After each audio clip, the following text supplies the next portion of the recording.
Bien, 7 de la tarde con 20 minutos. Hablábamos al inicio de la prueba de ADN, Gerson, de los resultados de la encuesta Criteria Research sobre el escenario político, lo que está pasando a nivel de gobierno, cuáles son las cartas que se afirman, podríamos decir, desde el punto de vista de una futura carrera presidencial o las figuras políticas más consolidadas. Vamos a conversar de todo esto con Cristian Valdivieso. Cristian, muchísimas gracias de Criteria Research. Gracias por acompañarnos aquí en la prueba de ADN. Hola, Cristian. ¿Cómo están? Bueno, lo primero, Cristian, que analizábamos al inicio y que quizás muchos se están preguntando y lo planteamos también a nuestros auditores, tiene que ver con lo que está pasando para el presidente Sebastián Piñera en términos de los resultados de las encuestas que han ido a la baja y cuáles serían entonces las razones que están detrás de eso. Bueno, efectivamente en la encuesta, en la Agenda Ciudadana Criteria, la encuesta de julio, hubo una baja de 11 puntos en la aprobación del presidente, lo cual es muy significativa y muy abrupta la caída. De 60 a 49. De 60 a 49, muy abrupta la caída. Ahora, dicho eso, igual sigue teniendo una aprobación importante y envidiable para cualquier mandatario en el resto de la región. Una aprobación sigue siendo alta, pero la caída es muy abrupta y nosotros nos las explicamos fundamentalmente por el tema de las expectativas económicas. Las expectativas económicas no se han cumplido y la impresión nuestra es que todos los desaguisados, ¿verdad?, los desaciertos comunicacionales, los groseros errores, dependiendo cómo los queramos llamar, comunicacionales de los ministros y también del propio presidente del último tiempo vinieron a ser como una enzima, ¿verdad?, o la justificación para pasarle una cuenta un poquito más amplia que tenía que ver con las expectativas, porque lo que hay acá es una crítica fuerte o un aumento de la desaprobación y una disminución de la aprobación, pero también hay un quiebre de la tendencia respecto de la percepción económica futura. O sea, de alguna manera la gente hasta ahora venía diciendo que el bolsillo todavía no mejoraba, el bolsillo era estable, pero en 12 meses más probablemente va a estar mejor. Esto llegó hasta esta medición. Hoy día hubo 4 o 5 puntos de caída en esa percepción, entonces ya no es solo que los tiempos mejores económicos, que se entiende que son mejores para el bolsillo, ¿verdad?, no hayan llegado todavía o se percibe que no llegan, sino que la sensación es que parece que no van a llegar tampoco. O sea, se acabó el tiempo de espera. ¿Y eso por qué? Porque choca con las expectativas de la gente que quizás pensaba que estos cambios o al menos los resultados iban a ser más rápidos.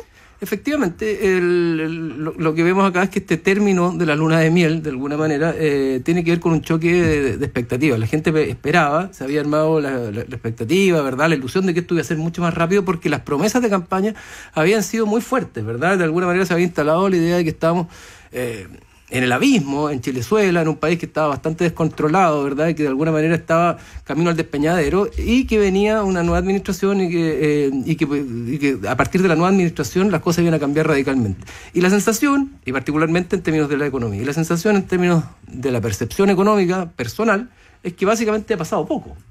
Entonces, si estábamos tan complicados, estábamos tan jodidos, y resulta que hoy día sentimos que la percepción o la sensación económica o las posibilidades no son superlativamente mayores, más bien tienden a ser iguales, las sensaciones de una cierta frustración. Ahora, ha pasado poco, pero han pasado otras cosas que son súper importantes en relación a lo mismo. Por ejemplo, una serie, me refiero que son varias a la vez, de industrias grandes que han cerrado en el país. Está la amenaza, por ejemplo, de Escondida, están los índices de desempleo oficiales del INE. Eso yo creo lo percibe la ciudadanía, evidentemente. O sea, eso no es que tenga ni siquiera una percepción, sino que además lo está sintiendo. Lo siente y de alguna manera le da pie, ¿verdad? Y le da contenido a esta sensación. O sea, ¿cómo era la cosa? Yo pensé que rápidamente iba a poder pedir un aumento de sueldo, pensé que rápidamente iba a tener más opciones de pega, pensé que rápidamente, etcétera, etcétera. Esas cosas no pasan. Entonces, al percibir estos cierres de fábrica, estas amenazas de huelga, esta falta de alguna manera de crecimiento, ¿verdad? La gente dice, en realidad parece que esto no está siendo tan no era tan fácil como nos habían prometido. Si bien es cierto, muchas de las cosas que han pasado, todas estas en realidad no dependen de decisiones gubernamentales ni nada podía parar, digamos. Pero lo que sí puede hacer el presidente son otras cosas. Entonces, ¿cuál es el margen de maniobra que tiene el presidente Piñera en relación, por ejemplo, a planes de inversión o a movidas en el Parlamento? También son bien estrechas. Parece que la movida viene más por ajustes administrativos, ministeriales, o no, que ahí habría una justificación perfecta al tener esta seguidilla también de este tridente de ministros que han metido las patas varias veces. Claro. Entonces hay que dar señales a partir de ahora. Eso es lo que quiero decir. A ver, ¿qué significa que terminó la luna de miel? Significa, bien en concreto, que las comparaciones respecto del gobierno anterior ya no sirven. O sea, esto de que nosotros vamos a estar mejor de lo que estábamos ya no le sirve al presidente, y lo que sirve es Piñera contra Piñera. O sea, Piñera todo, además, contra su verdadera cuando promesa. Las clasificadoras lo corrigen. Cuando las clasificadoras lo corrigen. Entonces hoy día la gente empieza a evaluar a Piñera contra su promesa y no a Piñera contra Bachelet. En ese contexto, evidentemente, donde el foco está puesto en el gobierno, lo que la gente aparentemente está pidiendo es mayor protagonismo, mayor injerencia, ¿verdad? Y menos victimización desde el punto de vista del gobierno. El gobierno dijo que iba a tomar el protagonismo y las banderas, ¿verdad? Del crecimiento, del fortalecimiento del empleo, de la vigorización de la economía, y hoy día escuchamos más bien que le empieza a echar la culpa o a responsabilizar al gobierno anterior de lo que no puede hacer. Y eso como estrategia ya no está funcionando. Esto sirvió de alguna manera como estrategia porque efectivamente la gente tenía la sensación de que el gobierno anterior había terminado mal, había un cierto descontrol y por lo tanto todo lo que podía venir era mejor. Entonces había un viento de cola. Eso aparentemente empieza a terminar y hoy día es el gobierno contra su propia promesa lo que empieza a pedirle la ciudadanía. Y en ese escenario probablemente, esto ya más interpretativo, yo tengo la impresión de que no hubiera sido un golpe de efecto haber sacado 2 ministros, pero no hubiera permitido eso el rebote en la desaprobación que había aumentado en el gobierno o recuperar el cariño o la aprobación perdida. ¿Por qué? Porque tengo la impresión de que esta desaprobación, este aumento en la aprobación, tiene más que ver con algo estructural. Lo otro fue una excusa. Es como cuando uno, no sé, se enoja con la pareja, con el hijo, de repente porque llega tarde le empieza a sacar en cara que tiene malas notas, que no se ha duchado. Claro. ¿Te fijas? Entonces aprovecha la oportunidad. El expediente. Para pasar cuentas pendientes. Exactamente. Entonces probablemente el cambio de gabinete, pienso yo, va a ser en otro minuto y a lo mejor más estructural, orientado a dar señales más concretas respecto de cómo vamos, ¿verdad?, a conducir lo que queda del gobierno. Lo que aquí está faltando es un relato respecto de cómo voy a manejar el gobierno para adelante y menos un relato respecto de por qué tuvimos que ganarle al gobierno anterior que no había hecho un buen gobierno. Entonces, de alguna manera, si nosotros afirmamos que gobernar es comunicar, por un lado, en un mundo multimediático, decimos, bueno, errores gruesos de comunicación. Y si decimos también que gobernar hoy día es manejar expectativas, ha habido un mal manejo de las expectativas, porque estas estaban sobredimensionadas, se sobredimensionaron y no han sido o han logrado irse aquilatando en función de establecer un proceso, un relato que permita ir diciendo cómo vamos a ir mejorando nuestros índices, nuestras oportunidades, nuestras posibilidades. Entonces, es interesante porque de alguna manera, como dice, el foco estuvo puesto en los errores comunicacionales de Varela, efectivamente. Al no haber reactivación económica, no hay espacio para las anécdotas. Al no haber reactivación económica, no hay espacio. O sea, si el escenario fuera distinto, daría lo mismo. No hay espacio que el presidente le corte el pelo al intendente de Santiago. Si el escenario fuera distinto, incluso la gente podría hasta soslayar, por ejemplo, las tallas de la campaña, los hombres arriba, las mujeres abajo, eso se soslayaba, pero al no haber reactivación, ¿verdad?, que es la promesa central de Piñera, claro, eso le genera un fuerte conflicto. Pero al mismo tiempo, eso es Varela y los desajustes del propio presidente. Pero también los temas del ministro de Economía, los del ministro de Hacienda, que a lo mejor no son tan visibles, pero tienen que ver con el manejo de las expectativas, son temas muy relevantes, porque ellos son los llamados a manejar las expectativas de la gente. Estamos conversando con Cristian Valdivieso de Criteria Research respecto a esta encuesta de Agenda Ciudadana de julio.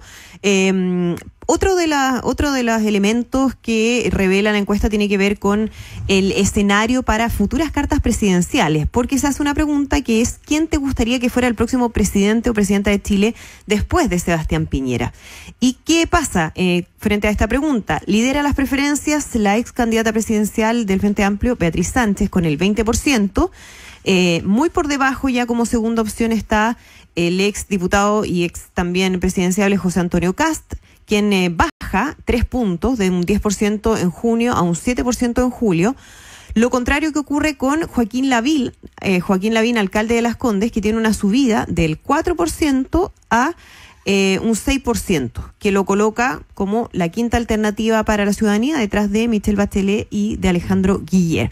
Partamos por lo de Beatriz Sánchez. 20%, bastante parecido al resultado que obtuvo en la elección presidencial. ¿Eso cómo se explica que se mantenga con ese nivel de respaldo?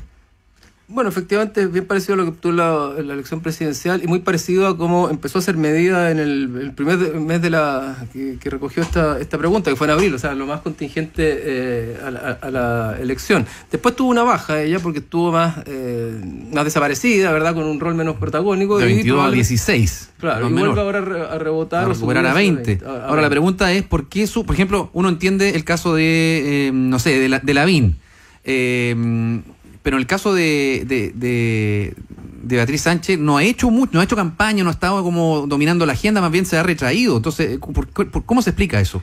Yo tengo la impresión de que entre Salvo Estado Nacional, digamos, que ha tenido un rol protagónico. En mayo y junio estuvo más retraída, pero en julio yo creo que ha estado bastante más puesta, ¿verdad? Ya. En redes sociales, en Estado Nacional, efectivamente. En algún minuto ella misma, no me acuerdo exactamente, pero habló de que tenía que tener una nueva plataforma sobre la cual conversar con la ciudadanía, y dijo que quería articular al Frente Amplio en algún minuto. Entonces ella se vuelve a poner de alguna manera en el escenario público, por una parte, y por otra también la falta de liderazgo y de renovación y de rostros de la ex nueva mayoría también. Entonces eso abre de alguna manera la cancha a que la oposición o los rostros más emblemáticos de la oposición sean encabezados por ella, que fue la figura, o sea, está llenando ese vacío, que mejor posicionada quedó después de la primera vuelta, llenando ese vacío, y también en menor medida la presidenta Bachelet, que ella misma ha dicho que no quiere volver a ser candidata, que ella misma sabe que de alguna manera hoy día no es que la desaprobación a Piñera sea una aprobación a su gobierno o una vuelta a un enamoramiento con ella, pero llena un espacio de liderazgo vacío, ¿te fijas? De liderazgo desaparecido, sí, de la ex nueva mayoría. Y Lavín y José Antonio Kast de alguna manera. Sí, pues ahí vamos pasando lista. Por ejemplo, el caso de José Antonio Kast, uno entiende que tuvo una subida hace 3 meses atrás porque estuvo en campaña, en la universidad, hizo noticias con las agresiones que sufrió, y ahora está un poco más retraído, está como recurriendo más a las redes sociales, siempre argumentando ¿y por qué a mí no? Claro. Eso es más o menos explicable. Lo de Michelle Bachelet, que sube de un 4 en la última edición a un 7%, pero fue el mes de Cabal, entonces no sé cuál es la explicación que hay detrás de eso, digamos. Claro, es una inercia natural. Evidentemente, la ex nueva mayoría finalmente tiene un núcleo duro, ¿verdad? Y el bacheletismo también, y la más emblemática de ella es la presidenta Bachelet. De hecho, cuando terminó su gobierno, a pesar de todas las críticas, la figura o el activo político más relevante de la nueva mayoría sigue siendo la presidenta Bachelet. De hecho, ella salió a ponerse mucho en campaña y eso ayudó en alguna medida a la ex nueva mayoría. O sea, independientemente de las críticas que haya hacia su persona, e independientemente de que la ciudadanía no juzgó bien su segundo gobierno, ella sigue siendo el rostro político y la persona más querida de la ex nueva mayoría desde el punto de vista de la ciudadanía. Entonces eso es entendible. O sea, aparece, y lo decíamos también al comienzo con Andrea, como la única esperanza por el vacío de poder enorme que ella misma dejó en cierta medida, y la gran amenaza. Entonces eso también le da un poco más de protagonismo. Le da un poco más de protagonismo, efectivamente. ¿Cómo ves tú? Yo sé que esto no está dentro de los rangos de mediciones, pero a nivel también interpretativo, la creación hoy día, el lanzamiento de su fundación. Yo siento que... O sea, le da por ejemplo, mayor la vigencia política, más larga. Le da plataforma, le da visibilidad, y yo me imagino, y ella lo declaró, que no quería volver a ser candidata, que también le da una plataforma sobre la cual estructurar, ¿verdad? Y levantar nuevos liderazgos, ¿verdad? Nuevos rostros, ¿verdad? Y darle una cierta renovación a su pensamiento político. Pero acrecienta entonces el fenómeno del que estamos hablando, digamos, ¿no?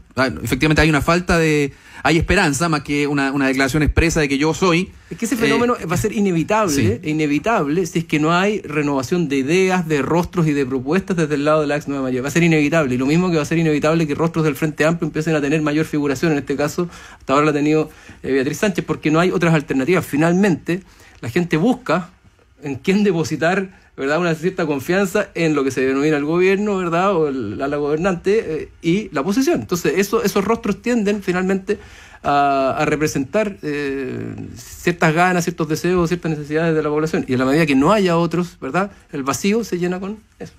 Quería volver un poco al fenómeno del presidente Piñera, no sobre él, sino que con los 3 ministros, porque tú decías que en realidad no es a lo mejor estratégicamente político o políticamente adecuado hacer un cambio cuando salen estos resultados, por ejemplo. Pero sí se podrían ver acelerados por todo el contexto, considerando lo pronunciado de la baja y considerando también cómo se comportan más o menos los resultados electorales. De la encuesta son pocos, muy pocos, mínimos en realidad, los saltos que revierten de un mes a otro la tendencia. Entonces uno tendería a pensar de que en relación al presidente Piñera, que hoy día mira, saltó del 60 al 49, el mes que viene debería ser peor. Entonces, ¿eso podría acelerar las cosas? A ver, puede ser que sea peor o puede ser que sea mejor. Aquí claro, por eso digo, pero por ejemplo, de todos los meses que están analizados acá, hay uno que revierte un poco la tendencia. Entonces, obviamente se demoran más, 2, 3, 4 meses en revertir la tendencia. Lo que uno debería esperar o lo que debería apostar el gobierno es estar en la línea de flotación de una aprobación en torno al 40%. Eso es súper ideal en el mundo de hoy día. ¿Te fijas? O sea, mucho más de la que con la que llegó con un 46, claro, y está sobre el 49. O sea, todavía tiene desde ahí viento de cola, como tú has dicho. En esa banda debiera apostar el presidente, puede estar entre 50 y 40. Claro, bajó al 49, entonces entró en la banda ya. Ahora, dicho eso, el presidente todavía tiene, y el gobierno, una fortaleza estratégica, que pese a tener una alta desaprobación o un incremento una baja en la aprobación, pese a ello, la gente sigue pensando y queriendo que le vaya bien al gobierno. Aquí la gente no está enojada, no está enrabiada con el gobierno, está más bien esperanzada en que le vaya bien. Por lo mismo que venimos conversando, no ve alternativas por un lado, y por otro, que sabe que el gobierno lleva poco tiempo. Entonces, de alguna manera, lo que la gente le está pidiendo al gobierno es que se haga cargo y tome el protagonismo respecto de lo que prometió. Por lo tanto, vamos arriba. Entonces, en ese contexto, un cambio de gabinete, me da la impresión a mí, que fuera solo un golpe de efecto sacar a un ministro, no hubiera revertido estructuralmente este desafío. Por lo tanto, probablemente un cambio de gabinete va a ser un poquito más amplio y va a hacerse cargo, a lo mejor más en el tiempo, de todo este manejo de expectativas, de todas estas promesas de campaña que hizo el presidente y que la gente hoy día le está queriendo cobrar. Y en esas expectativas, tú mencionabas, Cristian, el tema económico. ¿Hay algún otro tema que también pueda ser relevante a la hora de evaluación de la ciudadanía en la gestión del gobierno? Efectivamente, bueno, el tema de la inmigración fue muy bien evaluado y eso también fue un check, de alguna manera, de cómo lo manejó el presidente desde el punto de vista de la ciudadanía. Pero los temas de seguridad ciudadana también son relevantes, pero ahí la gente no hace una evaluación particularmente positiva de una gestión. Puede disminuir la desaprobación, puede aumentar una cierta cosa, pero en general hay una crítica importante. Las expectativas centrales que se generaron en la campaña tuvieron que ver con fundamentalmente la economía, con mejorar las pensiones, ¿verdad? Hacer una buena reforma de las pensiones y con los temas de salud. Esos son los 3 ejes fundamentales sobre los cuales la gente montó, allá que si fue la oferta o no, montó las expectativas respecto del presidente. Y es ahí donde hay que ponerle más foco.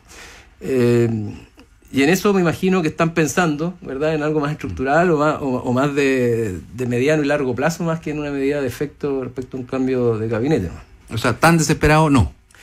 Por el colchón grande que todavía tiene. Yo creo que el juicio de eso, o sea, si el presidente hubiera juzgado que sacando 2 ministros o uno hubiera revertido la caída en su aprobación, yo creo que lo hubiera hecho.